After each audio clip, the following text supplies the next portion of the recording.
नमस्कार दोस्तों, बहुत बहुत स्वागत है आप लोगों का ब्राइट पब्लिकेशन के यूट्यूब चैनल पर। मेरा नाम है रवि सुमन और मैं आपको अभी बताने वाला हूं अर्थशास्त्र के अध्याय 4 से जितने भी ऑब्जेक्टिव सवाल है उन सबों का हल। आप लोग चैनल को सब्सक्राइब कर लिए होंगे, अगर नहीं किए हैं तो अभी निश्चित रूप से कर लीजिएगा। वीडियो को लाइक कीजिएगा और अपने दोस्तों के साथ शेयर जरूर करिएगा, क्योंकि आने वाले समय में हम लोग इस चैनल पर सभी विषयों की बहुत ही अच्छे से तैयारी करने वाले हैं और आपका लाइव क्लास ये बहुत ही जल्द शुरू होने वाले हैं। इस चैप्टर का नाम है हमारी वित्तीय संस्थाएं। वित्तीय यानी कि जिसको इंग्लिश में फाइनेंशियल बोलते हैं, है ना। आप लोग फाइनेंस करवाते होंगे, मोटरसाइकिल, मोबाइल, है ना। तो फाइनेंस जब आप करवाते हैं तो किसी ना किसी संस्था से करवाते हैं। संस्था माने कि किसी बैंक से करवाते होंगे, किसी कंपनी से करवाते होंगे, है ना। तो उन्हीं वित्तीय संस्थाओं के बारे में हमें इस चैप्टर में पढ़ाया गया है। वित्त माने कि फाइनेंस, जो पैसा देने का काम करती है, पैसा लगाने का काम करती है ना। तो उसी को कहा जाता है वित्तीय संस्थाएं। एक तरह से आप समझ सकते हैं, अगर साधारण भाषा में कहा जाए तो वैसी संस्थाएं जो कर्ज देती हैं। साधारण भाषा में समझिए, जो कर्ज देती हैं। हालांकि सिर्फ कर्ज तक ही सीमित नहीं होता है, लेकिन आप इस तरह से समझ सकते हैं, है ना। तो वित्तीय संस्थाएं जो होती हैं वो पैसा लगाने का, पैसा देने का काम करती हैं। अगला सवाल देखिए, गैर संस्थागत वित्त प्रदान करने वाला सबसे लोकप्रिय साधन कौन सा है। अब समझना, गैर संस्थागत वित्त और संस्थागत वित्त का क्या मतलब होता है।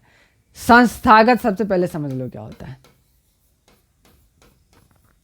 संस्थागत वित्त जो है या संस्थागत संस्थाएं जो है वो संस्थाएं होती हैं जो सरकार के द्वारा चलाई जाती हैं या फिर सरकार से जुड़ी होती हैं, है ना। जिसको सरकार ने वैधानिक रूप दिया हुआ है वही क्या कहलाता है, संस्थागत संस्थाएं कहलाती हैं। संस्थागत वित्तीय संस्थाएं कहलाती हैं। ठीक है, यहाँ पे क्या पूछ रहा है, गैर संस्थागत वित्त प्रदान करने वाला साधन कौन है ना। तो संस्थागत जैसे कि बैंक हो गया। बैंक क्या है, संस्थागत है, सरकार से जुड़ा हुआ है। ये हमारा सही आंसर नहीं होगा। देसी बैंकर, ये भी क्या है, सरकार से जुड़े हुए हैं। व्यापारी भी सरकार से जुड़े हुए हैं। महाजन, ये गैर संस्थागत है, माने कि ये सरकार से जुड़ी हुई चीज़ नहीं है। महाजन जैसे कि आपके गांव में होते होंगे कुछ व्यक्ति जिनके पास बहुत ज़्यादा पैसा होता है, तो वो क्या करते हैं, वो ब्याज पर पैसा देते हैं। जिसको भी ज़रूरत होती है उसको ब्याज पर पैसा देते हैं और फिर ब्याज के साथ में वसूल भी लेते हैं, है ना। तो उनको कहा जाता है महाजन। तो महाजन का सरकार से कुछ लेना देना नहीं होता है। तो महाजनी जो है वो गैर संस्थागत वित्त प्रदान करने वाला सबसे लोकप्रिय साधन है। अगला सवाल है, इनमें से कौन संस्थागत वित्त का साधन है। संस्थागत माने जो कि सरकार से जुड़ा हुआ हो, है ना। तो सेठ और साहूकार जो है ये सरकार से जुड़ा हुआ नहीं है। आप अपने रिश्तेदारों से भी पैसा लेते हैं। रिश्तेदार भी वित्त का साधन होता है ना। जरूरत पड़ती है तो मामा को, फूफा को, मौसा को, है ना, फ़ोन कर देते हैं, पैसा मांग लेते हैं, है ना। तो वित्त वहाँ से भी मिलता है, पैसा वहाँ से भी मिलता है, फाइनेंस वहाँ से भी होता है, लेकिन वो संस्थागत नहीं होता है, वो गैर संस्थागत होता है। महाजनी भी गैर संस्थागत है। संस्थागत कौन है, जो सरकार से जुड़ा हुआ है, यानी कि बैंक, जिसमें कि व्यवसायिक बैंक आता है ना, कॉमर्शियल बैंक जिसको इंग्लिश में कहते हैं। भारत का केंद्रीय बैंक कौन सा है ना। केंद्रीय बैंक माने कि जो पूरे देश के अंदर पैसों के लेन देन की देखरेख करता है, यानी देश में जितना भी वित्तीय लेन देन होता है सबको कौन कंट्रोल करता है, रिजर्व बैंक ऑफ इंडिया। ये लिखा हुआ है ऑफ, है ना। तो रिजर्व बैंक ऑफ इंडिया जो है वो भारत का केंद्रीय बैंक है। सही आंसर है ए, याद कर लो। भारत का केंद्रीय बैंक है reserve bank of India, RBI, है ना। सही आंसर है ए। अगला सवाल है, राज्य में कार्यरत केंद्रीय सहकारी बैंकों की संख्या कितनी है। सहकारी बैंक, है ना, जो कि एक कम अवधि के लिए यानी निश्चित अवधि के लिए ऋण देने का काम करते हैं। राज्य में, बिहार में ऐसे सहकारी बैंकों की संख्या 25 है। केंद्रीय सहकारी बैंकों की संख्या कितनी है, 25 है। सही आंसर है डी, याद कर लीजिए। बिहार में कार्यरत केंद्रीय सहकारी बैंकों की संख्या 25 है। कितनी, 25। बिहार में कार्यरत केंद्रीय सहकारी बैंकों की संख्या 25 है, अभी याद कर लो। दीर्घकालीन ऋण प्रदान करने वाली संस्था कौन सी है। कृषक महाजन, प्राथमिक कृषि साख समिति। कृषक महाजन जो होता है माने महाजनी जो है वो गैर संस्थागत है, ये ज़्यादा दिनों के लिए आपको ऋण मिलता नहीं है, गाँवों में लोग ज़्यादा दिन के लिए उधारी नहीं देते हैं। प्राथमिक कृषि साख समितियाँ जो हैं वो अल्पकाल के लिए ऋण देती हैं, यानी कि कम समय के लिए, है ना। दीर्घकाल का मतलब है ज़्यादा समय के लिए, तो ज़्यादा समय के लिए आपको ऋण मिल सकता है भूमि विकास बैंक से। तो एकमात्र साधन है आपका भूमि विकास बैंक, जो कि दीर्घकालीन के लिए आपको ऋण देती है। सही आंसर है बी। अगला सवाल है, भारत की वित्तीय राजधानी किस शहर को कहा जाता है, बताइए। कमर्शियल कैपिटल या फिर फाइनेंशियल कैपिटल किसको कहा जाता है? मुंबई को कहा जाता है। भारत के मुंबई शहर को भारत की वित्तीय राजधानी कहा जाता है, क्योंकि यहाँ पे बहुत ज़्यादा पैसा है ना। तो इसका सही आंसर है ए। सहकारिता प्रांतीय सरकारों का हस्तांतरित विषय कब बनी? सहकारिता का अर्थ होता है, सह का मतलब साथ साथ, कारिता का मतलब कार्य करना, है ना। तो सहकारिता में लोग जो है सो कि मिलजुल कर एक साथ अपने अपने लाभ के लिए काम करते हैं स्वेच्छा से, तो उसी को कहा जाता है सहकारिता। सहकारिता जो है इसको प्रांतीय सरकारों के अधिकार के अंदर लाया गया और उनको हस्तांतरित कर दिया गया। कब हुआ ये? यह हुआ 1919 में, याद करिए। 1919 में सहकारिता प्रांतीय सरकारों को हस्तांतरित कर दिया गया, है ना। सहकारिता जो विषय है ये हस्तांतरित कर दिया गया प्रांतीय सरकारों को 1919 में, याद हो गया होगा। देश में अभी कार्यरत क्षेत्रीय ग्रामीण बैंक की संख्या कितनी है? 190, 192, 199 या 196? ये देश की बात हो रही है, भारत की बात हो रही है ना।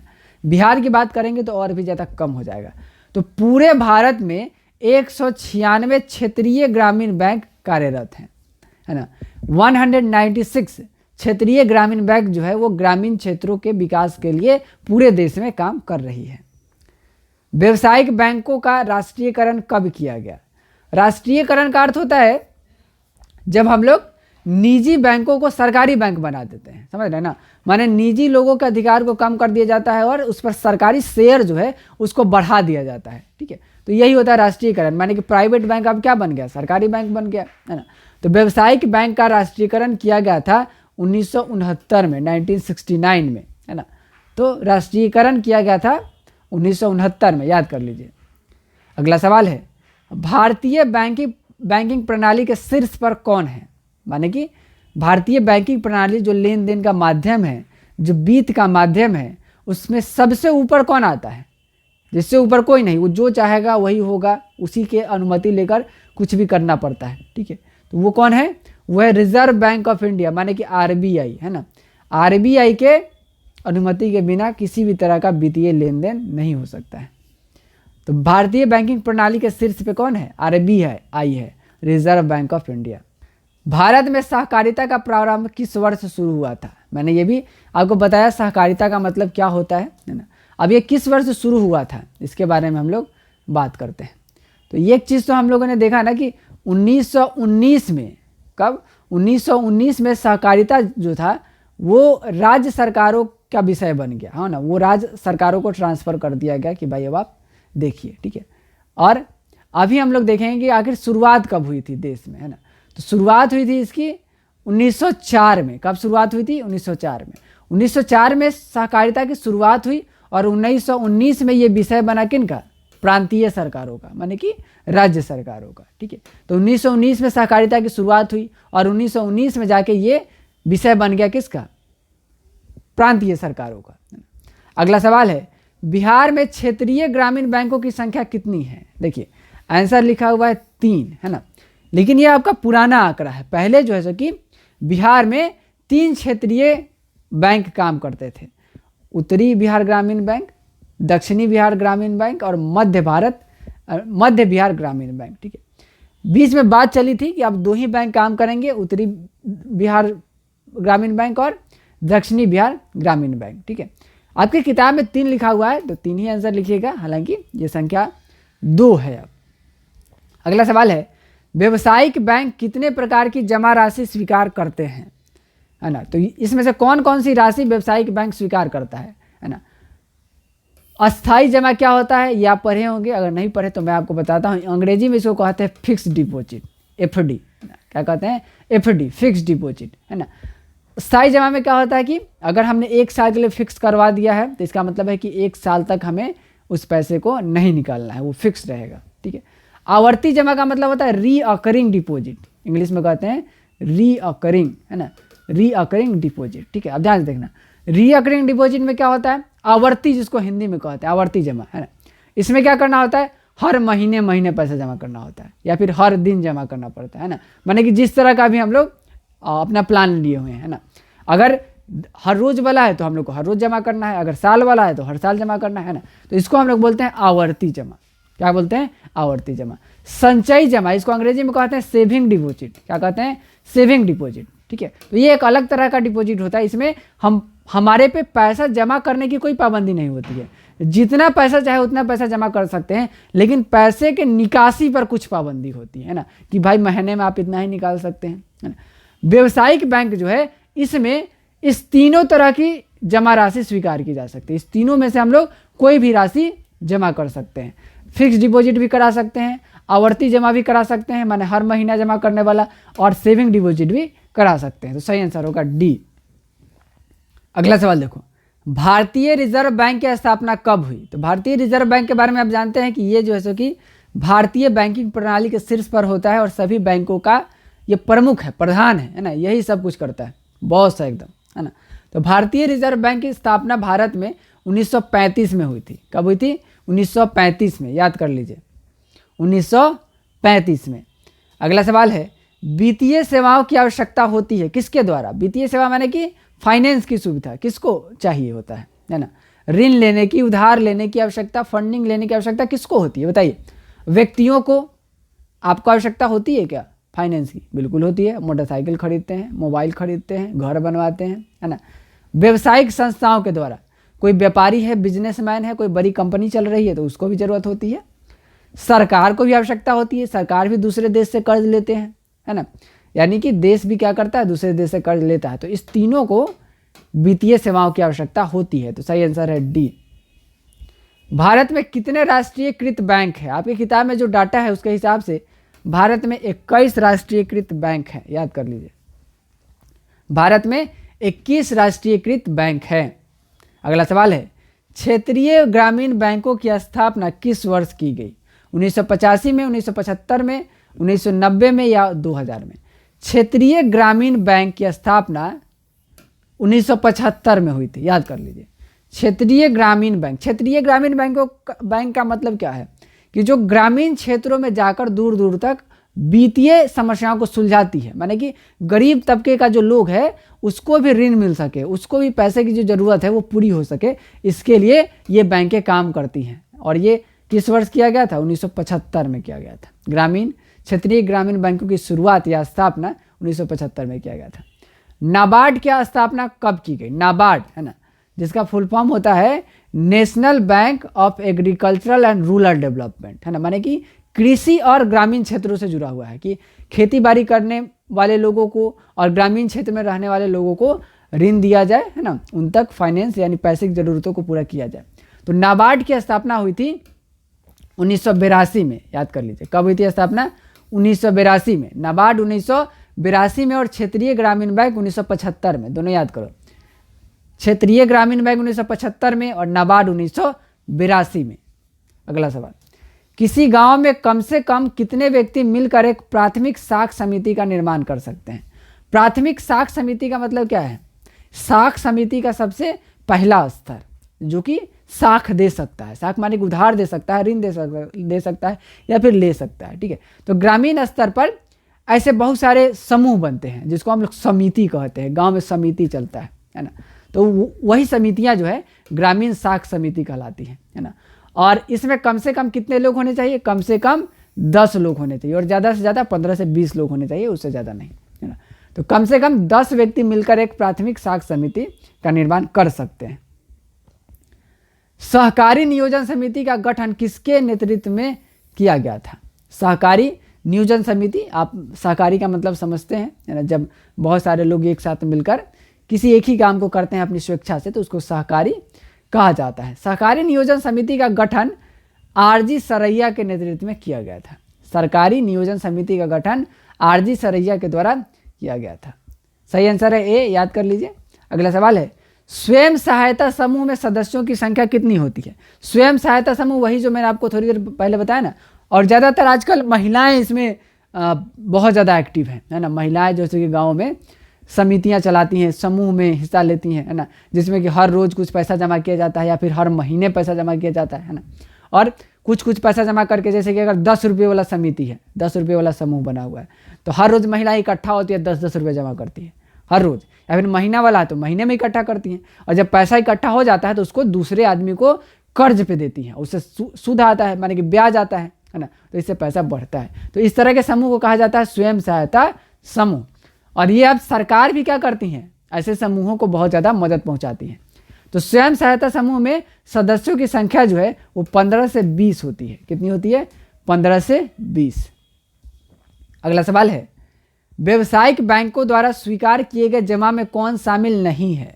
अभी मैंने थोड़ी देर पहले आपको बताया, अस्थाई जमा जो है, अस्थाई माने कि फिक्स डिपॉजिट जो है वो व्यवसायिक बैंक के द्वारा जमा किया जाता है। चालू जमा भी, चालू जमा कहते हैं जिसमें कि इंग्लिश में कहते हैं करंट डिपॉजिट, जिसमें किसी तरह का कोई रोक टोक नहीं है, जितना पैसा डालना है डालिए, जितना पैसा निकालना है निकालिए, है ना। तो ये भी व्यवसायिक बैंक स्वीकार करता है। और आवर्ती जमा जो है, रिकरिंग डिपॉजिट जिसको कहते हैं, यानी महीने महीने जमा करने वाला, उसको भी व्यवसायिक बैंक स्वीकार करता है। वस्तु जमा को व्यवसायिक बैंक स्वीकार नहीं करता है ना। माने कि अब अपने घर से क्या कीजिए, वो कुर्सी उठा लीजिए, आगे लेके जाइए व्यवसायिक बैंक में, कहिए कि इसको जमा कर लीजिए, जमा करेगा? कहिए मेरे अकाउंट में इसको जमा कर लीजिए, नहीं करेगा। तो वस्तु जमा नहीं होता, किसी भी तरह का वस्तु। गए बैंक में अपना जैकेट उतार के बोले कि सर इसको मेरे अकाउंट में जमा कर दीजिए, तो जमा करेगा? नहीं करेगा। तो वस्तु जमा जो है वो व्यवसायिक बैंक के द्वारा स्वीकार नहीं किया जाता है। अगला सवाल है, निम्न में कौन व्यवसायिक बैंक का कार्य नहीं है? जमा राशि को स्वीकार करना, ये व्यवसायिक बैंक का काम है। ऋण देना, ये भी व्यवसायिक बैंक का काम है। ऋण माने कि कर्ज देना। एजेंसी संबंधी काम करना, ये भी व्यवसायिक बैंक का काम है। मौद्रिक निधि तय करना, ये व्यवसायिक बैंक का काम नहीं है, है ना। ये या तो आरबीआई करती है या फिर आरबीआई के साथ मिलकर सरकार करती है ना। तो मौद्रिक निधि तय करना ये व्यवसायिक बैंक का काम नहीं है। तो सही आंसर है सी, है ना। अगला सवाल है, वित्तीय संस्थाओं में किन संस्थाओं को सम्मिलित किया जाता है? व्यवसायिक बैंक को, सहकारी साख समितियों को। तो वित्तीय संस्था व्यवसायिक बैंक भी है और सहकारी साख समितियां भी है, क्योंकि ये दोनों क्या करती हैं? पैसों का लेन देन करती हैं। बाकी दो ऑप्शन है उसको भी देखते हैं। बीमा कंपनियां या इनमें से सभी। तो बीमा कंपनियां भी पैसों का लेन देन करती है ना, करती है ना। बीमा माने कि इंग्लिश में कहते हैं इंश्योरेंस, है ना। तो हम लोग क्या करते हैं, कोई सामान खरीदते हैं, महंगा सामान, तो उसका बीमा करवा लेते हैं, या फिर अपने स्वास्थ्य का भी बीमा करवा के रखते हैं, है ना। तो उसमें भी पैसों का लेन देन होता है। तो वहाँ भी पैसा दिया जाता है और पैसा लिया भी जाता है। तो ये भी व्यवसायिक बैंक की ही तरह है। तो ये भी हमारा आंसर होगा।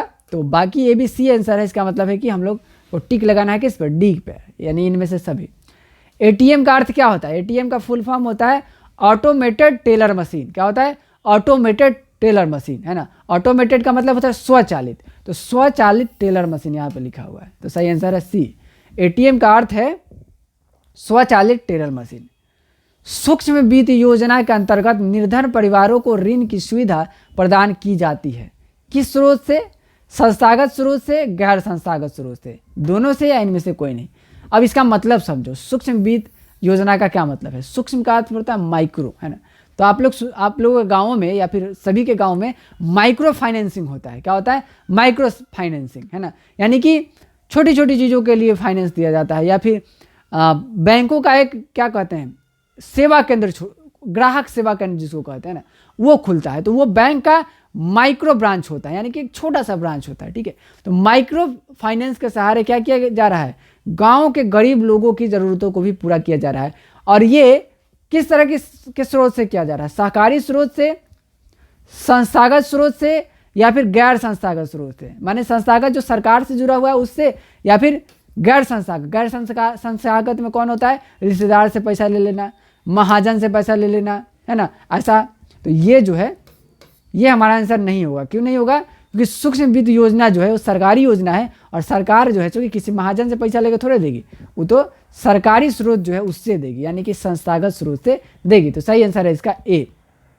तो इस तरह से चैप्टर 4 में जितने भी इंपॉर्टेंट ऑब्जेक्टिव सवाल थे उन सबों को हम लोगों ने हल कर लिया है और बहुत ही अच्छे से समझ भी लिया है। आप लोगों को अगर कोई समस्या होगी तो कमेंट बॉक्स में ज़रूर लिखिएगा और इस वीडियो को शेयर कीजिएगा, लाइक कीजिएगा, चैनल को सब्सक्राइब जरूर कर लीजिएगा। फिर मुलाकात होगी आप लोगों से दूसरे अध्याय में। तब तक के लिए tata bye bye, thank you so much.